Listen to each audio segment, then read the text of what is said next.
Hello student, ज्ञान maths मस्ती 9th channel में आपका स्वागत है। आज मैं लेकर आया हूँ बीए चतुर्थ सेमेस्टर हिंदी अनुवाद। जो हिंदी का पेपर जो आपका होने वाला है उसमें हिंदी अनुवाद का पेपर आपका होगा, जो आपके परीक्षा के लिए इम्पॉर्टेंट हो सकता है। अभी हाल ही में पेपर होने वाला है। जो आपका पेपर होगा 27 तारीख को पेपर होगा हिंदी का। शुरू करते हैं। पहला क्वेश्चन है, जो पहला क्वेश्चन क्या है देखते हैं। अनुवाद की परिभाषा लिखिए। अनुवाद की परिभाषा क्या है देखना है। तो उत्तर लिखा है, प्राचीनता की दृष्टि से अनुवाद की जड़ें काफ़ी गहरी हैं। अनुवाद शब्द का प्रयोग संस्कृत साहित्य में ऋग्वेद काल से होता आ रहा है। किस काल से होता आ रहा है? प्राचीन काल से। संस्कृत साहित्य के ऋग्वेद काल से होता आ रहा है। और अनुवाद शब्द का वर्तमान संदर्भ में कई भारतीय एवं पाश्चात्य भाषा वैज्ञानिकों, अनुवादकों, मनीषियों ने परिभाषित करने का प्रयास किया है। किसने किया है? अनुवाद शब्द का वर्तमान संदर्भ में कई भारतीय एवं पाश्चात्य भाषा वैज्ञानिकों, अनुवादकों, मनीषियों ने परिभाषित करने का प्रयास किया है। तो नेक्स्ट देखते हैं, जो भारतीय विद्वान क्या कहते हैं। भारतीय विद्वानों की परिभाषाएं। भारतीय विद्वानों की परिभाषाएं। तो भारतीय विद्वानों की परिभाषाएं क्या हैं देखते हैं। भारतीय विद्वानों ने अनुवाद के संदर्भ में काफ़ी चिंतन मनन किया है। तो भोलानाथ तिवारी क्या कहते हैं देखते हैं। भोलानाथ तिवारी के अनुसार, एक भाषा में व्यक्त विचारों को यथासंभव समान और सहज अभिव्यक्ति द्वारा दूसरी भाषा में व्यक्त करने का प्रयास अनुवाद है। भोलानाथ तिवारी क्या कहे हैं कि एक भाषा में व्यक्त विचारों को यथासंभव समान और सहज अभिव्यक्ति द्वारा दूसरी भाषा में व्यक्त करने का प्रयास अनुवाद है। तो आगे देवेंद्र शर्मा ने क्या कहा है देखते हैं। देवेंद्र नाथ शर्मा के अनुसार, विचारों को एक भाषा से दूसरे भाषा में रूपांतरित करना अनुवाद है। देवेंद्र नाथ शर्मा ने कहा है कि अपने अनुसार कि अपने विचार को एक भाषा से दूसरी भाषा में रूपांतरित करना अनुवाद है। जैसे प्राचीन काल से ही अनुवाद होता जा रहा है। जैसे लिपियाँ लिखी रहती हैं, जैसे पहाड़ों में लिपियाँ खुदी रहती थी, उसको दूसरी भाषा में अनुवादित करना ही वही अनुवाद कहलाता था। दूसरी भाषा में रूपांतरित किया जाता था तो उसी अनुवाद कहा जाता है, जो हम दूसरी भाषा में उसे समझ सके कि क्या लिखा गया है। तो नेक्स्ट आगे देखते हैं, प्रश्न क्या है।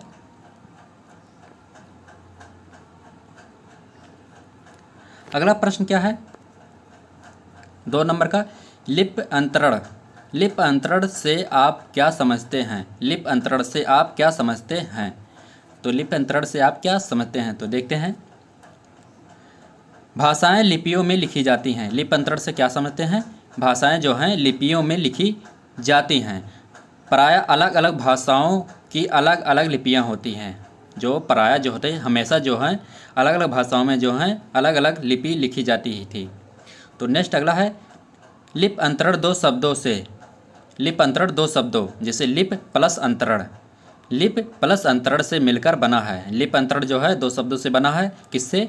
लिप प्लस अंतरण से मिलकर बना है, जिसका अर्थ होता है एक भाषा की लिपि को दूसरी भाषा लिपि में लिखना। एक भाषा की लिपि को दूसरी भाषा की लिपि में लिखना, यही होता है लिप अंतरण। और नेक्स्ट है, कैलाश चंद्र भाटिया क्या लिखते हैं कि लिप अंतरण से तात्पर्य है कि लिप का अंतरण।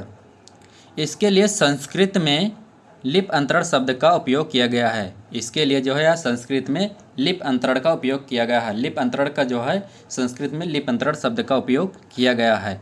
यह है लिप अंतरण से आप ये समझाना था आपको। तो फिर से आपको पढ़ के बताते हैं क्या है लिप अंतरण के बारे में।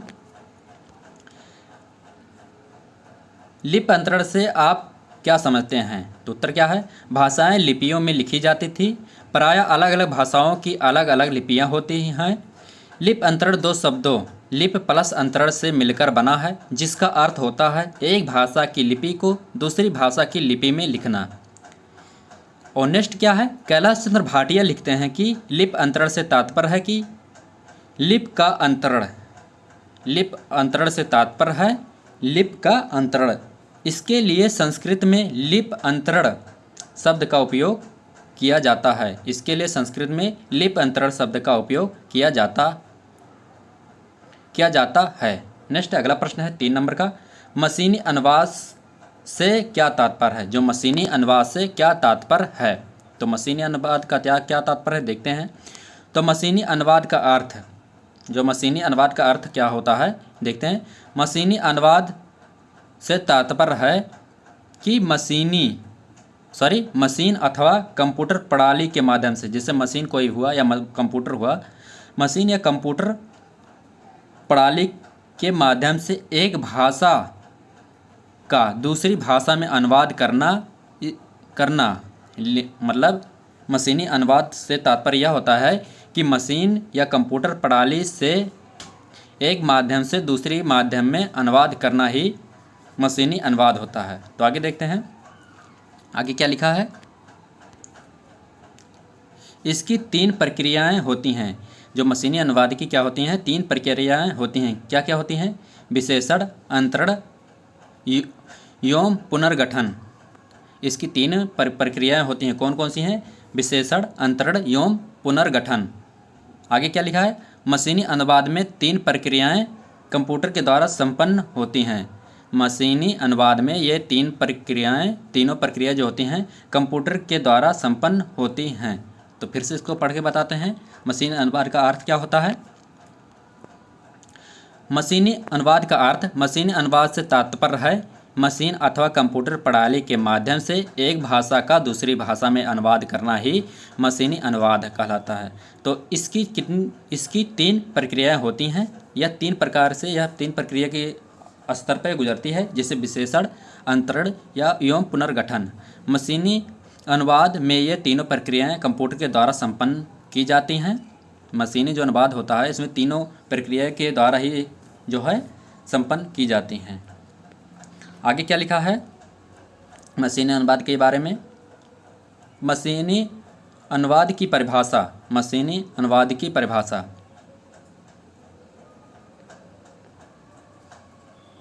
मशीनी अनुवाद की परिभाषा, मशीनी अनुवाद 2 अलग अलग भाषाओं के बीच कंप्यूटर या मशीन के माध्यम से की गई एक भाषित प्रक्रिया है, जिसमें मशीनी कार्यक्रम को इस प्रकार तैयार किया जाता है। स्रोत भाषा के पाठ अथवा उसके निहित संदेश को उसकी मूल गुणवत्ता के साथ लक्ष्य भाषा में सरलतापूर्वक प्रस्तुत कर सके। आगे क्या है, 4 नंबर का प्रश्न है, अनुवाद शब्द कैसे बना है। अनुवाद शब्द कैसे बना है, तो देखते हैं क्या है अनुवाद शब्द कैसे बना है। हिंदी में प्रयुक्त होने वाला अनुवाद शब्द मूलतः संस्कृत से ही उत्पन्न है। हिंदी में प्रयुक्त होने वाला अनुवाद शब्द मूलतः संस्कृत से ही उत्पन्न है, इसलिए इसका एक तत्सम शब्द है। इसलिए यह एक तत्सम शब्द है। अनुवाद शब्द की उत्पत्ति संस्कृत की वद धातु से हुई। वद धातु में घ प्रत्यय जोड़ लगाने से वाद शब्द बनता है। फिर उसके साथ अनु उपसर्ग जोड़ने पर अनुवाद शब्द बनता है। अनु उपसर्ग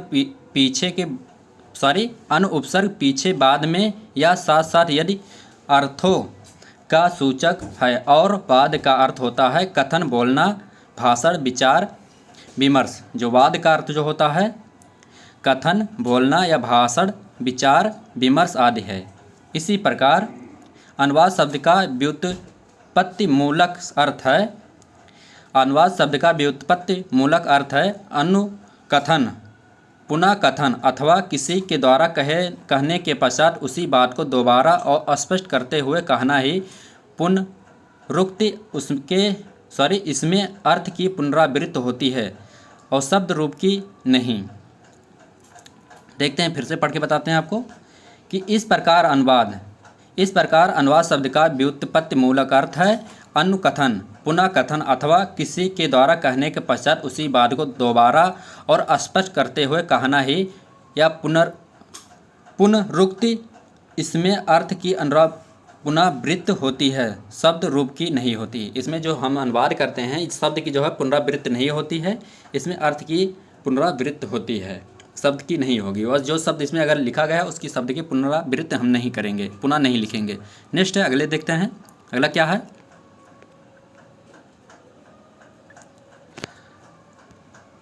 5 नंबर का प्रश्न है, अनुवादक के 2 गुणों को बताइए। अनुवादक के 2 गुणों को बताइए। बहुभाषाविदता। बहुभाषाविदता पहला क्या है, बहुभाषाविदता। अनुवादक को स्रोत भाषा एवं लक्ष्य भाषा पर समान अधिकार होना चाहिए। अनुवादक को स्रोत भाषा एवं लक्ष्य भाषा पर समान अधिकार होना चाहिए, अर्थात दोनों भाषाओं में व्याकरणिक, ऐतिहासिक तथा भाषा वैज्ञानिक दृष्टि से सम्यक अध्ययन आवश्यक होता है। प्रत्येक भाषा की अपनी विशिष्ट प्रकृति होती है, बिना उसकी जानकारी के अनुवाद सहज एवं सरल नहीं हो सकता है। क्या कहता है, बहुभाषाविदता है कि अनुवाद को स्रोत भाषा एवं लक्ष्य भाषा पर समान अधिकार होना चाहिए, अर्थात दोनों भाषाओं का व्याकरणिक, ऐतिहासिक तथा भाषा वैज्ञानिक दृष्टि से सम्यक अध्ययन आवश्यक होता है। अगर आप और नेक्स्ट क्या है, प्रत्येक भाषा की अपनी विशिष्ट प्रकृति होती है, बिना उसकी जानकारी के अनुवाद सहज एवं सरल नहीं हो सकता है। नेक्स्ट अगला क्या है, 2 नंबर का, बहुज्ञता क्या है। अनुवाद प्रत्येक दृष्टि से अति संवेदनशील, गंभीर और उत्तरदायित्वपूर्ण कार्य है। अनुवाद जो किया जाता है प्रत्येक दृष्टि से अधिक संवेदनशील होता है और गंभीर और उत्तरदायित्वपूर्ण कार्य होता है। नहीं तो थोड़ी सी असावधानी से अर्थ का अनर्थ हो जाता है। अगर हम अनुवाद करते हैं तो अनुवाद की दृष्टि से अति संवेदनशील होता है, गंभीर और उत्तरदायित्वपूर्ण कार्य होता है। नहीं तो थोड़ी सी असावधानी अगर आप करते हैं, असावधानी होगी तो अर्थ का अनर्थ हो जाता है और भाव भी स्पष्ट नहीं हो पाता है। इसलिए अनुवादक को एक श्रेष्ठ अनुवाद करने के लिए स्रोत भाषा की अच्छी जानकारी के साथ साथ विविध समाज शास्त्रों, वर्तमान राजनीतिक, सांस्कृतिक, साहित्यिक और परिवेश तथा वैज्ञानिक, तकनीकी, शब्दकोश और प्रशासकीय पद्धति और जनमानस की समझ आवश्यक होती है। तो देखते हैं, फिर से पढ़कर बताते हैं। बहुज्ञता क्या है। अनुवाद प्रत्येक दृष्टि से अति संवेदनशील, गंभीर एवं उत्तरदायित्वपूर्ण कार्य है। नहीं तो थोड़ी सी अगर सावधानी से अर्थ का अनर्थ हो जाता है और भाव भी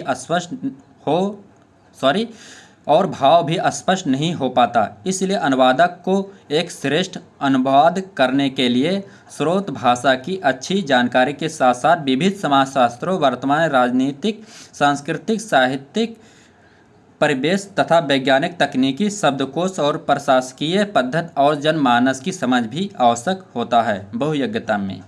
नेक्स्ट अगला प्रश्न है, देखते हैं 6 नंबर का प्रश्न है। भाव अनुवाद क्या है। तो उत्तर क्या है देखते हैं। इसमें शाब्दिक इकाइयों पर अध्ययन नहीं किया जाता है। इसमें जो है शाब्दिक इकाइयों पर अध्ययन नहीं दिया जाता। इसमें शाब्दिक इकाइयों पर ध्यान नहीं दिया जाता। इसमें गलत हो गया। इसमें शाब्दिक इकाइयों पर ध्यान नहीं दिया जाता। अनुवाद का पूरा ध्यान भाव, विचार एवं अर्थ पर ही अधिक रहता है। अनुवादक का जो पूरा ध्यान होता है भाव, विचार एवं अर्थ पर ही अधिक रहता है। पूरी तन्मयता के साथ अनुदित पाठ लक्ष्य भाषा अंतरित करने का पूरा प्रयास करता है। साहित्य की विविध विधाओं, विशेष रूप से कविता का भाव अनुवाद ही किया जाता है। उदाहरण के रूप में गोल्डस्मिथ की कविता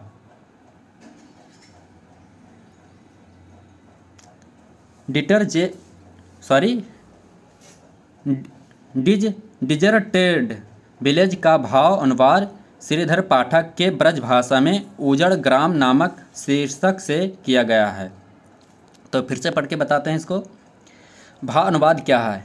उत्तर क्या है? इसमें शाब्दिक इकाइयों पर ध्यान नहीं दिया जाता। अनुवादक का पूरा ध्यान भाव, विचार एवं अर्थ पर ही अधिक रहता है।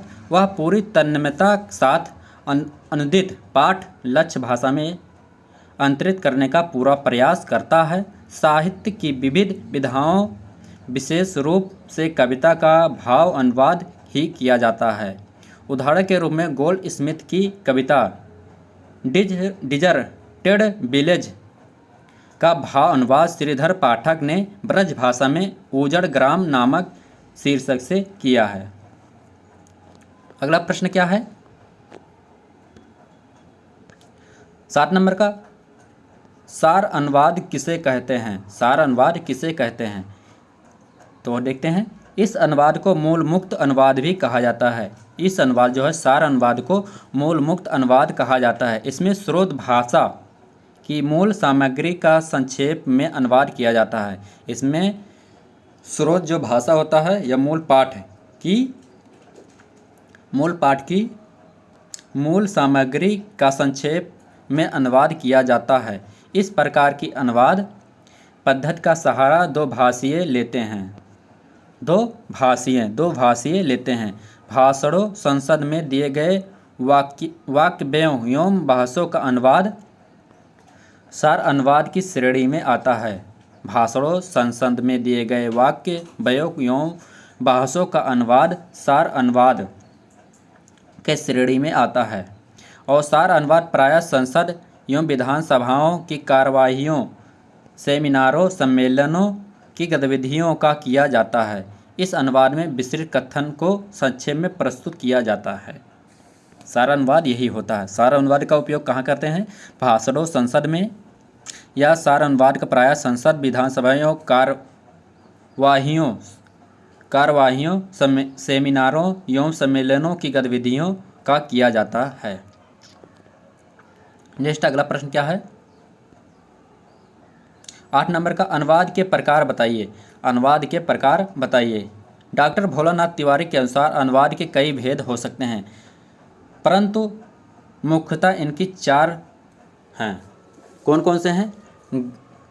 गद्यत्व पद्धति के आधार पर गद्य अनुवाद और पद्य अनुवाद, और दूसरा क्या है? साहित्य आधार पर। दूसरा क्या है? साहित्यिक आधार पर। साहित्यिक आधार पर क्या है देखते हैं।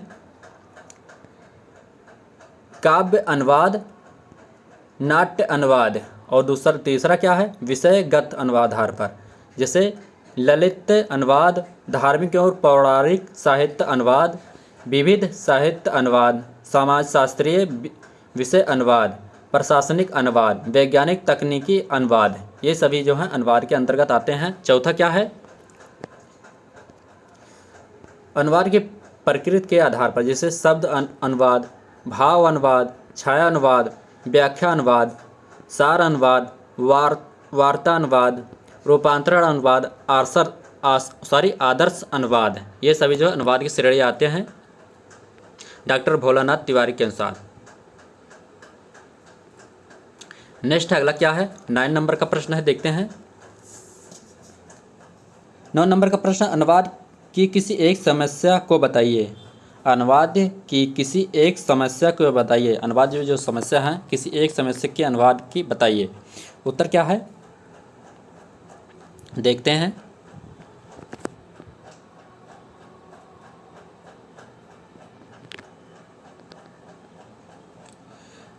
अनुवाद की किसी एक समस्या को बताइए। तो अनुवाद की एक समस्या क्या है देखते हैं। भाषा की संरचना भी अनुवादकों को परेशानी करती है।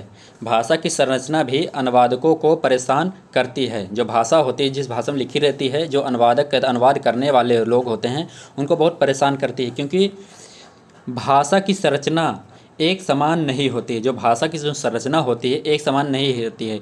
इसलिए अनुवादक जो होते हैं, अनुवाद करते समय अक्सर विशेषणों एवं संज्ञाओं के स्थान पर गलतियां कर देते हैं। अगर जो अनुवादक होते हैं वो अक्सर विशेषणों एवं संज्ञाओं के स्थान पर गलतियां कर देते हैं। इसके लिए निरंतर अभ्यास की आवश्यकता होती है। अभ्यास के माध्यम से ही किसी भी चीज़ की विशेषज्ञता प्राप्त की जा सकती है। तो फिर से पढ़कर बता देते हैं एक बार फिर। अनुवाद की किसी एक समस्या को बताइए। अनुवाद की एक विशेष समस्या क्या है? भाषा। भाषा की एक समस्या जो भाषा की संरचना भी अनुवादकों को परेशान करती है। भाषा की संरचना एक समान नहीं होती है, इसलिए अनुवादक अनुवाद करते समय अक्सर विशेषणों एवं संज्ञाओं के स्थान पर गलतियां कर देते हैं। इसके लिए निरंतर अभ्यास की आवश्यकता होती है। अभ्यास के माध्यम से किसी भी चीज़ में विशेषज्ञता प्राप्त की जा सकती है। नेक्स्ट अगला प्रश्न क्या है?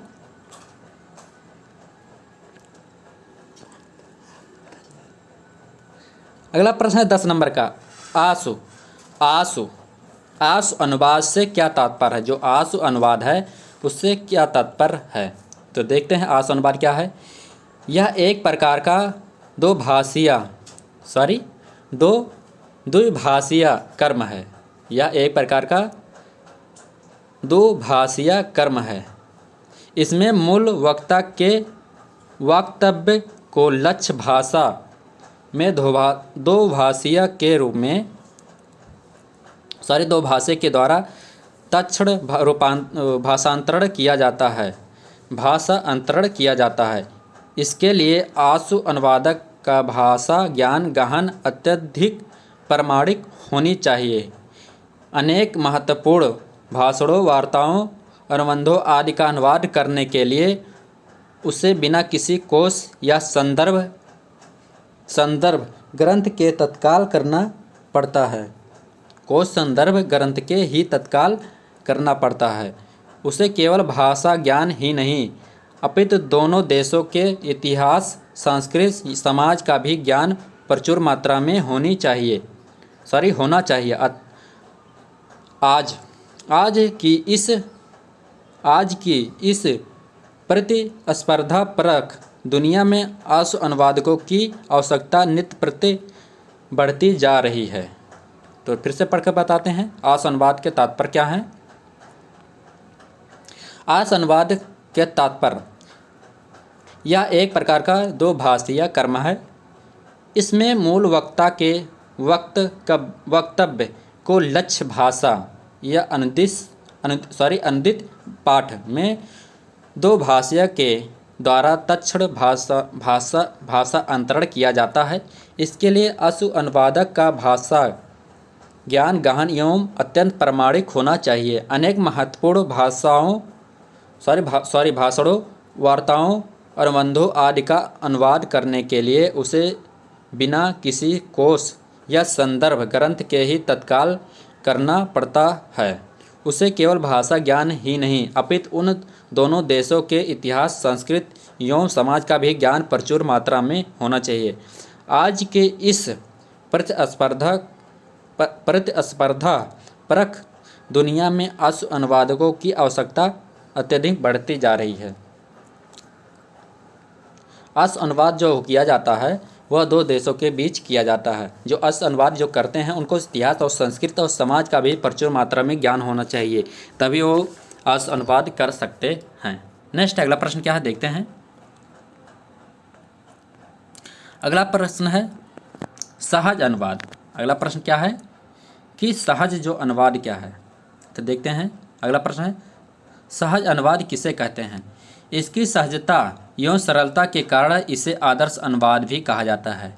सहज अनुवाद क्या है? इसकी सहजता एवं सरलता के कारण इसे आदर्श अनुवाद कहा जाता है। इसमें अनुवादक स्रोत भाषा या मूल पाठ में अर्थ एवं शब्द के साथ अधिक निकटस्थ भाव से सहज अनुवाद करता है। इसमें यह देखा जाता है कि अनुवाद बिना किसी आरोप प्रत्यारोप, ईर्षा, द्वेष, आग्रह, दुराग्रह आदि सभी भावों से मुक्त रहे, जिससे पढ़ते समय पाठक को केवल अनुदित पाठ की गहराई, उसमें व्यापक संवेदना और संप्रेषण की तीव्रता ही ध्यान में रहे। तो फिर से पढ़कर बताते हैं क्या है। सहज अनुवाद किसे कहते हैं, सहज अनुवाद क्या होता है। तो देखते हैं, इसकी सहजता एवं सरलता के कारण, इसकी जो सहजता एवं सरलता के कारण इसे आदर्श अनुवाद भी कहा जाता है। सहज को आदर्श अनुवाद भी कहा जाता है, क्योंकि इसमें अनुवाद स्रोत भाषा में अर्थ एवं शब्द के साथ अधिक निकटतम भाव से सहज अनुवाद किया जाता है। भाषा एवं शब्द के साथ अधिक निकटतम भाव से के सहज अनुवाद की करता है। इसमें यह देखा जाता है कि अनुवाद बिना किसी आरोप, किसी के रूप में आरोप या प्रत्यारोप, दोष, ईर्षा, आग्रह, दुराग्रह आदि सभी भाव से मुक्त हो रहे, जिससे पढ़ते समय पाठक को केवल अनुदित पाठ की गहराई, इसमें व्याप्त संवेदना एवं संप्रेषण की तीव्रता ही ध्यान में रहे। यही ही सहज अनुवाद कहते हैं। नेक्स्ट अगला प्रश्न क्या है देखते हैं। 12 नंबर का प्रश्न, अनुवाद की प्रमुख सीमाएं क्या हैं। अनुवाद की जो प्रमुख सीमा क्या क्या होती हैं। तो उत्तर क्या है, अनुवाद की सीमाओं को 3 वर्गों में विभाजित किया जा सकता है। जैसे भाषा परख, जो भाषा परख के आधार पर। नेक्स्ट अगला प्रश्न है, सामाजिक एवं सांस्कृतिक सीमाएं। सामाजिक एवं सांस्कृतिक सीमाएं होती हैं। पाठ प्रकृति परक सीमाएं। नेक्स्ट अगला प्रश्न क्या है देखते हैं।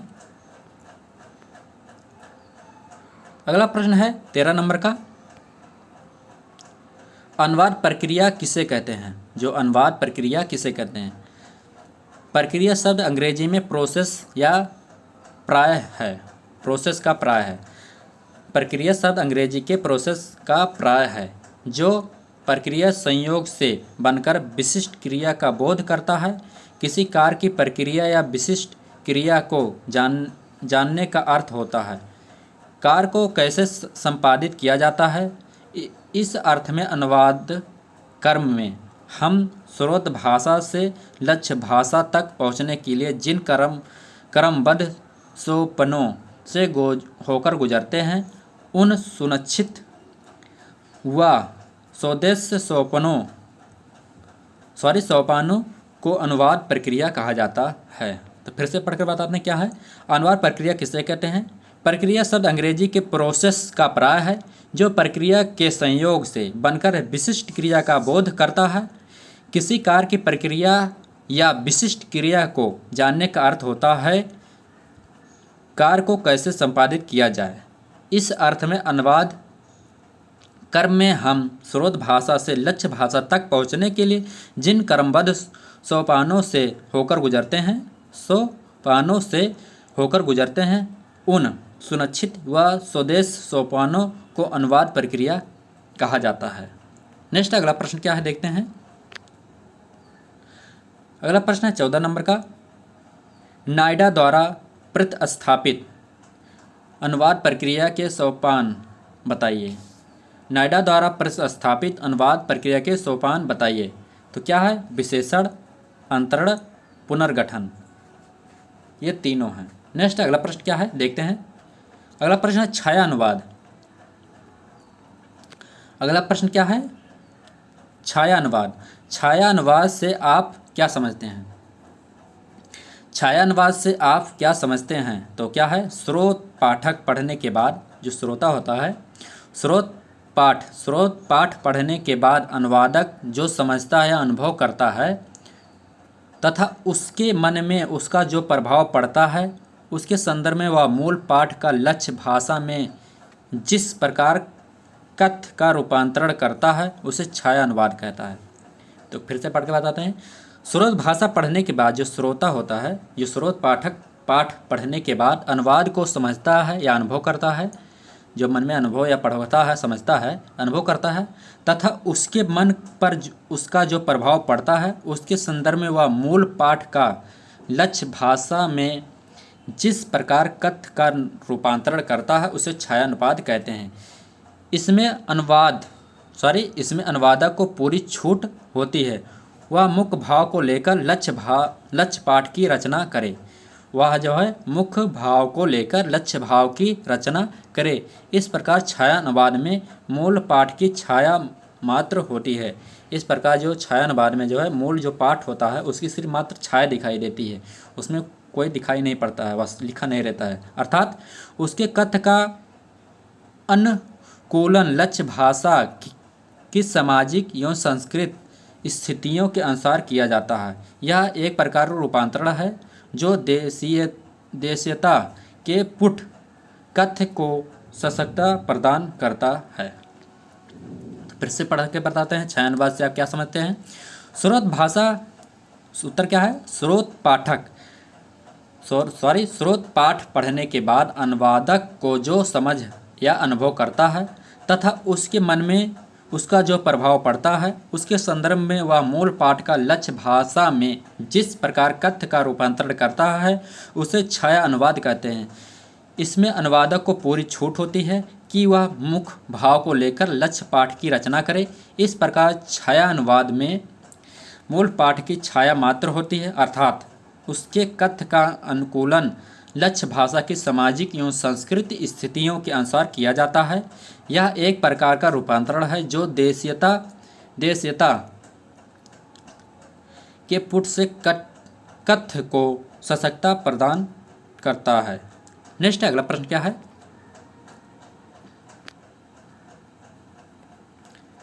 अगला प्रश्न क्या है 16 नंबर का, अनुवाद एवं टीका अनुवाद पर टिप्पणी लिखिए।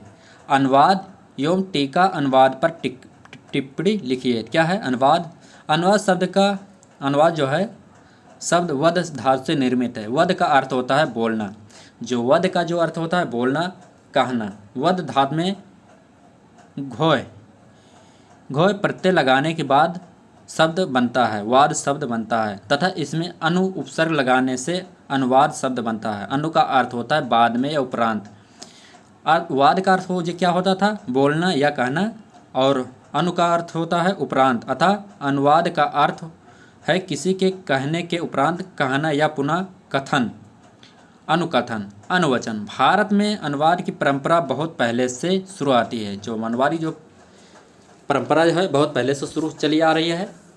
अनुवाद शब्द का प्रयोग प्राचीन संस्कृत ग्रंथों में मिलता है। अनुवाद शब्द का जो प्रयोग किया जाता था वह संस्कृत ग्रंथ में मिलता है। संस्कृत साहित्य में भाषा अंतरण एवं रूपांतरण के लिए अनुवाद शब्द के अतिरिक्त छाया, टीका, भाष्य शब्द भी मिलते हैं।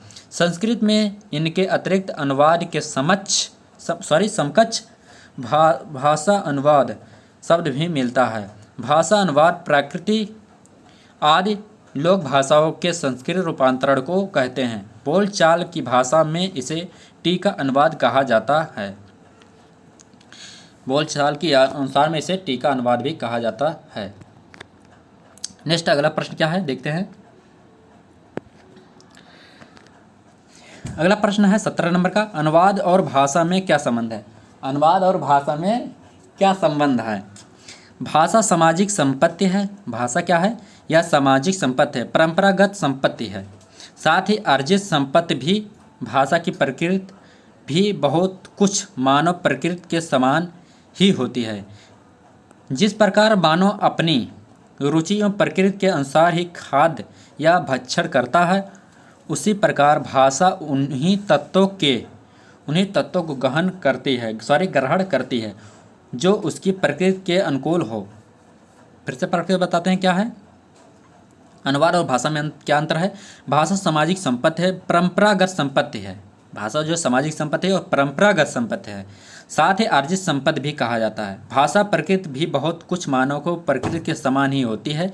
जिस प्रकार मानव अपनी रुचि प्रकृति के अनुसार ही खाद का भक्षण करता है, उसी प्रकार भाषा भी उन्हीं तत्वों को गहन करती है जो उसकी प्रकृति के अनुकूल हो। जिस प्रकार मनुष्य पारस्परिक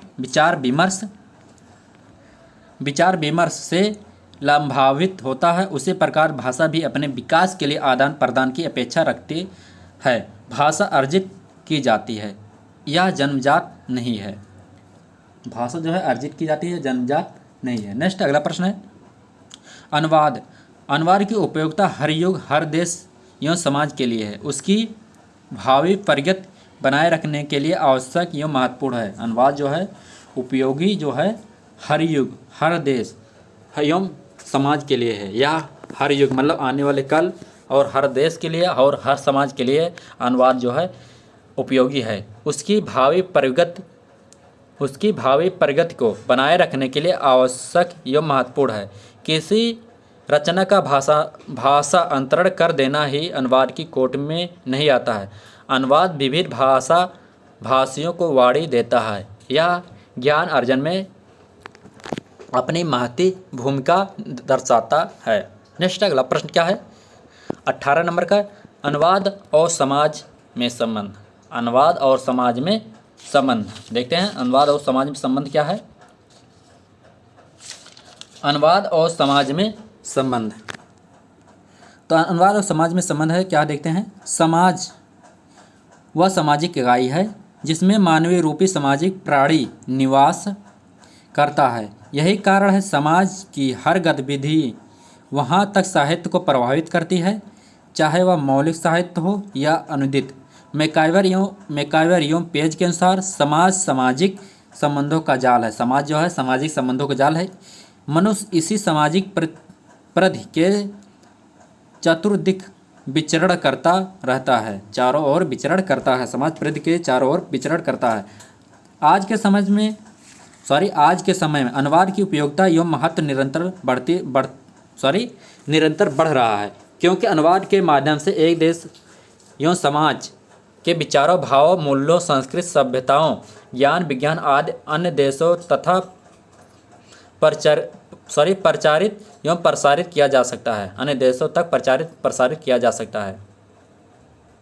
ज्ञान विज्ञान को जो है अन्य देशों तक प्रचारित एवं प्रसारित किया जा सकता है। यह द्रुत गति से विभिन्न समाजों के विचारों, तकनीकी, समाचारों आदि के परस्पर विनिमय को भी गति प्रदान करता है।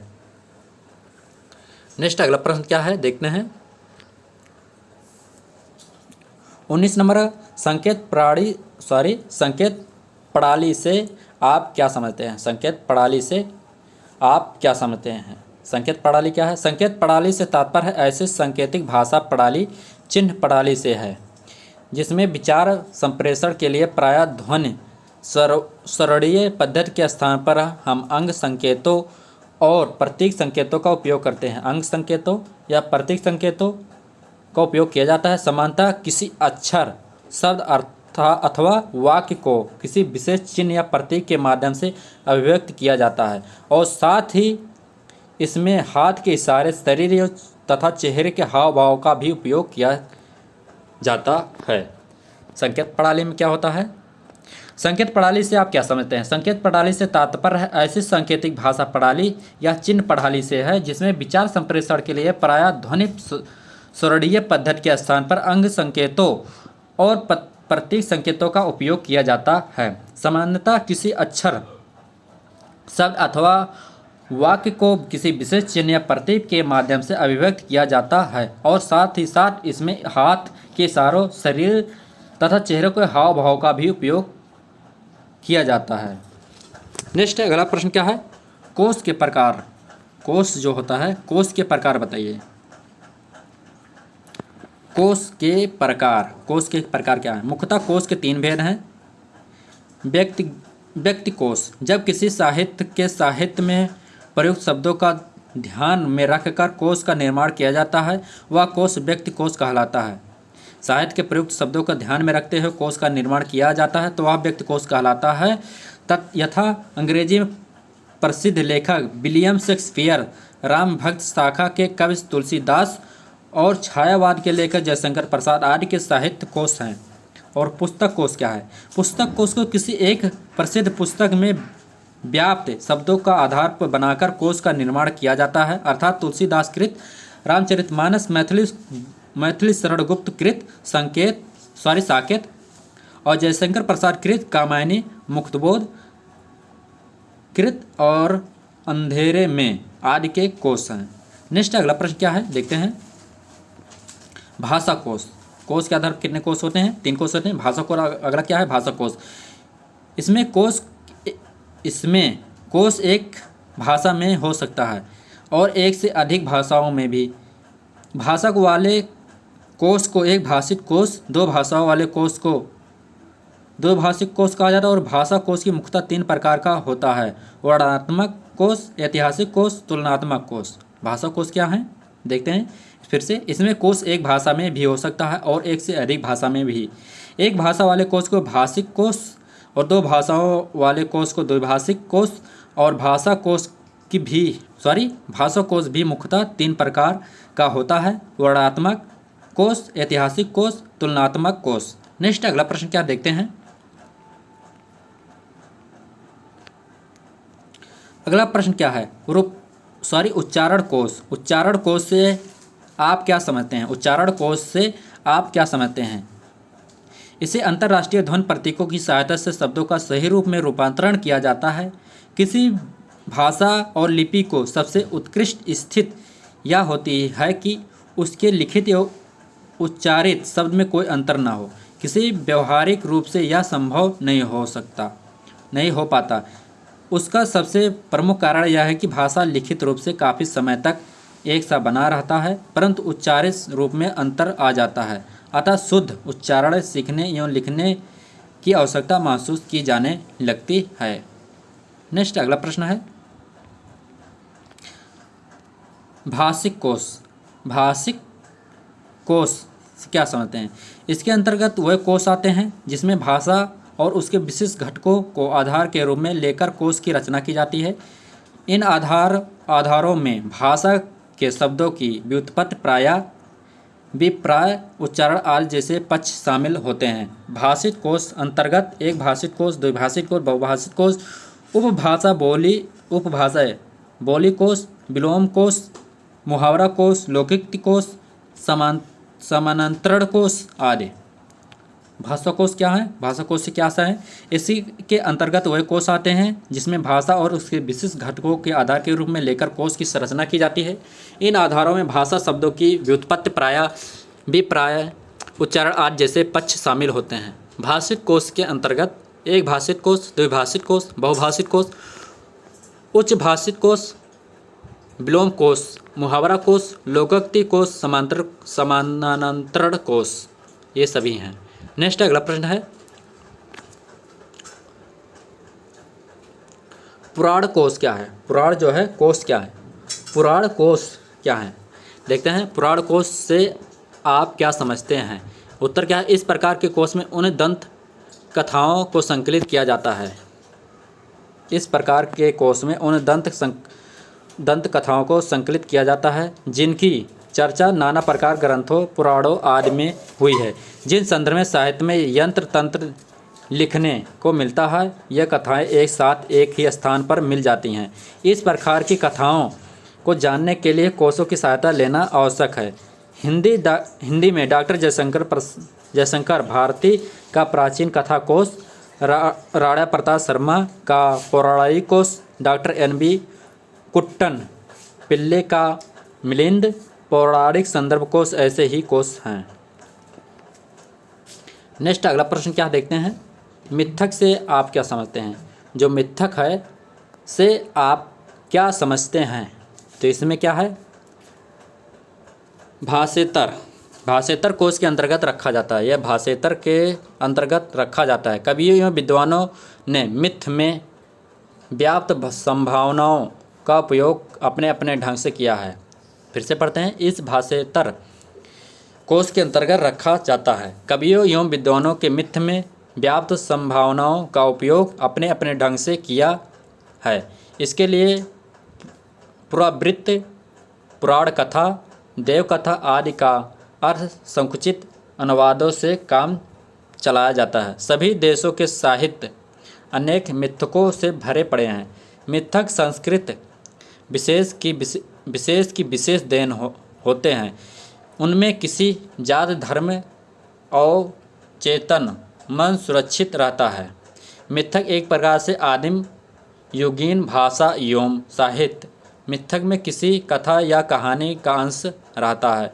बिना कथा के मिथक की कल्पना असंभव है। जब तक हम उस कथा के सांस्कृतिक संदर्भों को नहीं जान सकते, तब तक उसका अनुवाद संभव नहीं है। फिर से पढ़कर बताते हैं क्या है। मिथक से आप क्या समझते हैं? इसमें भाषेतर कोश के अंतर्गत रखा जाता है। कवियों एवं विद्वानों ने मिथ में व्याप्त संभावनाओं का प्रयोग अपने अपने ढंग से किया है। इसके लिए पुरावृत्त, पुराण कथा, देव कथा आदि अर्थ संकुचित अनुवादों से काम चलाया जाता है। सभी देशों के साहित्य अनेक मिथकों से भरे पड़े हैं। मिथक संस्कृत विशेष की विशेष देन होते हैं। उनमें किसी भी जाति धर्म का अवचेतन मन सुरक्षित रहता है। जाति धर्म का अवचेतन मन सुरक्षित रहता है। मिथक एक प्रकार से आदिम सुगीन भाषा एवं साहित्य। मिथक किसी कथा या कहानी का अंश रहता है। बिना कथा के मिथक की कल्पना असंभव है। जब तक हम उस कथा के सांस्कृतिक संदर्भों को नहीं जान सकते तब तक उसका अनुवाद संभव नहीं है। अगला प्रश्न है क्या, देखते हैं।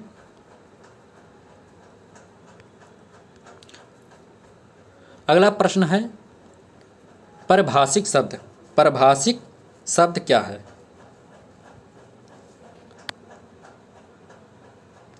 परिभाषिक शब्द क्या है?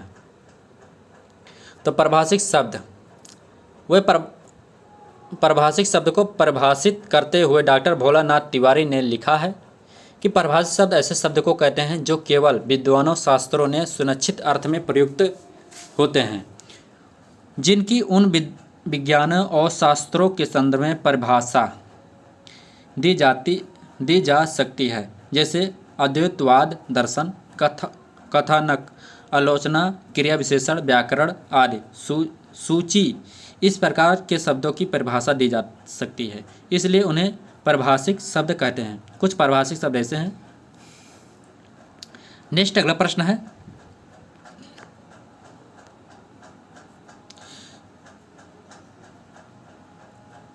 निर्माण। निर्माण सिद्धांत की प्रक्रिया में क्या आता है? निर्माण सिद्धांत की प्रक्रिया में क्या आता है? निर्माण सिद्धांत क्या है, देखते हैं। निर्माण सिद्धांत की प्रक्रिया में क्या आता है? निर्माण सिद्धांत क्या है, देखते हैं। इस प्रक्रिया में अंतर्गत अपनी भाषा में उपसर्ग, प्रत्यय, समास, संधि, नाम, धातु आधार पर नए परिभाषिक शब्दों का निर्माण किया जाता है। धातु, उपसर्ग तथा प्रत्यय नए शब्दों में निर्माण के महत्वपूर्ण तत्व हैं। इन तत्वों से दो प्रकार के शब्द बनाए जाते हैं। वह शब्द जिनमें परिभाषित ध्वनि संकेत रहता है उन्हें नाम से कहते हैं। वह शब्द जिनमें कार्य करने का बोध होता है उन्हें क्रिया कहा जाता है। जैसे वच धातु विभिन्न प्रत्ययों से बने वचन, वाचा, वाचाल, वाचिक, वाचस्पति आदि। वचन मूल शब्द और विभिन्न उपसर्गों के योग से बने शब्द परवचन, सुवचन, निर्वचन आदि हैं।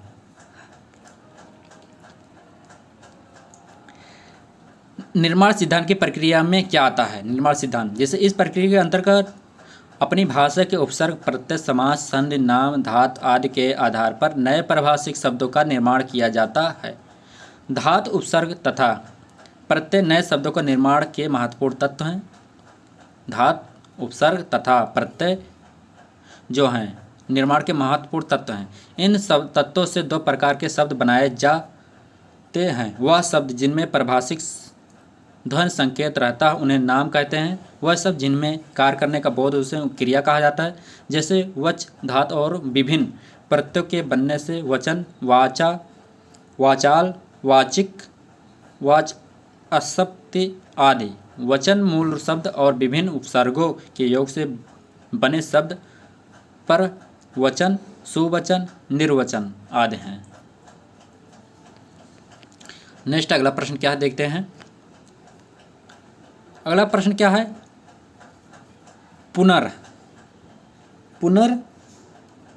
पुनरीक्षण से आप क्या समझते हैं? पुनरीक्षण से क्या तात्पर्य है? पुनरीक्षण से क्या तात्पर्य है? पुनरीक्षण का आशय अनुदित पाठ का एक बार पुनः अवलोकन करना, मूल पाठ से मिलकर उन्हें अपेक्षित संशोधन एवं सुधार करना। उन्हें अनुवाद की जांच विभिन्न स्तरों से की जाती है। जहां अपेक्षित आवश्यकता प्रतीक होती है उन्हें सुधार किया जाता है। अनुवाद का जो व्यक्ति पुनरीक्षण करता है उन्हें पुनरीक्षक कहा जाता है। और पुनरीक्षक अनुदित पाठ में केवल सुधार या संशोधन कर उसे बेहतर बनाने का प्रयास करता है। फिर से पढ़कर बताते हैं पुनरीक्षण से क्या तात्पर्य है। पुनरीक्षण का आशय अनुदित पाठ का एक बार पुनः अवलोकन करना, मूल पाठ से मिलकर उसमें अपेक्षित संशोधन एवं सुधार करना। इसमें अनुवाद की जांच विभिन्न स्तरों से की जाती है। जहां अपेक्षित आवश्यकता प्रतीक होती है उसमें सुधार किया जाता है। अनुवाद का जो व्यक्ति पुनरीक्षण करता है उसे पुनरीक्षक कहा जाता है। और पुनरीक्षक अनुदित पाठ में केवल सुधार या संशोधन कर उसे और बेहतर बनाने का पूर्ण प्रयास करता है।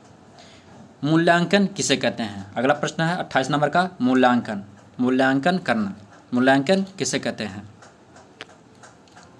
मूल्यांकन किसे कहते हैं? देखते हैं मूल्यांकन किसे कहते हैं। मूल्यांकन किसे कहते हैं? अनुवाद का मूल्यांकन अनुवाद कला का यह मूल्यांकन है। अनुवाद का मूल्यांकन अनुवाद कला का मूल्यांकन है। अनुवादक रचना का अनुवाद चाहे जितनी कुशलता के साथ करे, किंतु उसकी उच्च गुणवत्ता की जांच मूल्यांकन की कसौटी पर ही कसने से ही की जा सकती है। मूल्यांकन में मूल पाठ से अनुदित पाठ के सम्यक गुण दोष का विवेचन होता है और मूल पाठ की पुनर्रचना का परीक्षण अनुवाद की मूल्यांकन है। तो फिर से पढ़कर बताते हैं मूल्यांकन किसे कहते हैं। अनुवाद का मूल्यांकन अनुवाद कला का मूल्यांकन है। अनुवाद रचना का अनुवाद चाहे जितनी कुशलता के साथ करे, किंतु उसकी उच्च गुणवत्ता की जांच मूल्यांकन की कसौटी पर कसने से ही की जानी जा सकती है। मूल्यांकन में मूल पाठ से अनुदित पाठ के सम्यक गुण दोष का विवेचन होता है। मूल पाठ की पुनर्रचना परीक्षण अनुवाद की ही मूल्यांकन है। अगला प्रश्न है, देखते हैं। अगला प्रश्न है समीक्षा से आप क्या समझते हैं? समीक्षा 39 नंबर का, समीक्षा से आप क्या समझते हैं? अनुवाद की समीक्षा अनुवाद के सिद्धांत के और व्यवहार के बीच का सेतु है। समीक्षा के मापदंडों को लेकर भले ही विद्वानों में मत विभिन्न हो, लेकिन इसका महत्व निर्विवाद है। आज के समय में तुलनात्मक साहित्य में समीक्षा की भूमिका बढ़ रही है। समीक्षा अच्छी तरह देखना, जांच करना, सम्यक ईक्षण अनुवाद की समीक्षा में रचनाकार पाठक एवं अनुवादक के बीच किस प्रकार का संबंध है उसे देखा जाता है। अनुवाद की समीक्षा का मुख्य उद्देश्य अनुदित कृत विवेचन, विश्लेषण, मूल्यांकन करना होता है। तो समीक्षा को फिर से पढ़कर बताते हैं। समीक्षा से आप क्या समझते हैं? अनुवाद समीक्षा अनुवाद सिद्धांत के व्यवहार के बीच का सेतु है। समीक्षा के मापदंडों को लेकर भले ही विद्वानों में मत विभिन्न हो, लेकिन इसका महत्व निर्विवाद है। आज के समय तुलनात्मक साहित्य में समीक्षा की भूमिका बढ़ रही है। समीक्षा जो की जाती है उसकी भूमिका बढ़ रही है। समीक्षा का अर्थ क्या होता है? तो हमको बताते हैं। समीक्षा का अर्थ होता है अच्छी तरह से देखना या जांच करना। अगर कोई चीज़ लिखा गया है, अनुवाद किया गया है, तो उसकी समीक्षा किया जाती है, जांच की जाती है कि कुछ गलती नहीं है, तो उसी को समीक्षा किया जाता है, जांच किया जाता है कि गलती कुछ ना हो। समीक्षा का करना होता है या जांच करना। सम्यक इच्छा या इच्छड़म अनुवाद की समीक्षा में रचनाकार पाठक अनुवादक के बीच किस प्रकार का संबंध है उसे देखा जाता है। जब समीक्षा की जाती है, रचनाकार जो है पाठक एवं अनुवाद के बीच किस प्रकार का संबंध है उसे देखा जाता है। अनुवाद की समीक्षा का मुख्य उद्देश्य अनुदित कृत का विवेचन, विश्लेषण, मूल्यांकन करना होता है। नेक्स्ट अगला प्रश्न है 30 नंबर का प्रश्न है कि विविध अनुवाद का आशय स्पष्ट कीजिए। इस अनुवाद में प्रत्येक शब्द का अपना विशेष महत्व होता है। इसमें भावार्थ नहीं शब्दार्थ महत्व होता है। इसमें भाव नहीं देखा जाता है, अनुवाद में शब्दार्थ का महत्व देखा जाता है। इसके प्रत्येक शब्द स्पष्ट होता है या एक शब्द का एक ही अर्थ अपेक्षित होता है। इस प्रकार के अनुवाद की भाषा पूरी तरह से तकनीकी प्रकृति की होती है। इसे अलंकारिकता, अलंकारिकता, धन्यात्मकता, व्यंग्यात्मकता की कोई गुंजाइश नहीं होती है। इसमें स्पष्ट अनिवार्य होती है। फिर से पढ़कर बताते हैं। विविध अनुवाद का आशय स्पष्ट कीजिए। इस अनुवाद में प्रत्येक शब्द का विशेष महत्व होता है। इसमें भावार्थ नहीं शब्दार्थ का महत्व होता है। इसके प्रत्येक शब्द का अर्थ स्पष्ट होता है। एक शब्द का एक ही अर्थ अपेक्षित होता है। इस प्रकार के अनुवाद की भाषा पूरी तरह से तकनीकी प्रकृति की होती है। इसमें अलंकारिकता, ध्वन्यात्मकता या व्यंग्यात्मकता की कोई गुंजाइश नहीं होती है। इसमें स्पष्ट अनिवार्य होती है। नेक्स्ट अगला प्रश्न है और आखिरी प्रश्न है। देखते हैं क्या है। 31 नंबर का प्रश्न है। सर्जनात्मक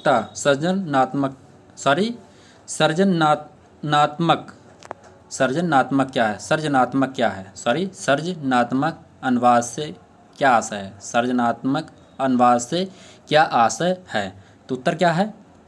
सर्जनात्मक अनुवाद में मूल पाठ को अनुवाद के अत्यधिक निकट लाने का सार्थक प्रयत्न किया जाता है। जिस प्रक्रिया में ध्यान रखने का वाली बात यह होती है कि मूल पाठ का अनुवाद केवल भाषांतरण नहीं होता, बल्कि एक सृजनात्मक कर्म होता है। यह एक जटिल, कृत्रिम, आवश्यक और एक दृष्टि सृजनात्मक प्रक्रिया है जिसमें असाधारण एवं उच्च कोटि की प्रतिभा की आवश्यकता होती है। एक अनुवाद को अपने उच्च कोटि का हो सकता है, परंतु कोई भी अनुवाद मूल पाठ का स्थान नहीं ले सकता। मूल रचना के देश काल एवं उसकी संस्कृत पृष्ठभूमि परिचित हुए बिना सफल अनुवाद नहीं किया जा सकता है। तो फिर से देखते हैं, फिर से बढ़कर बताते हैं क्या है। सर्जनात्मक अनुवाद से क्या आशय है?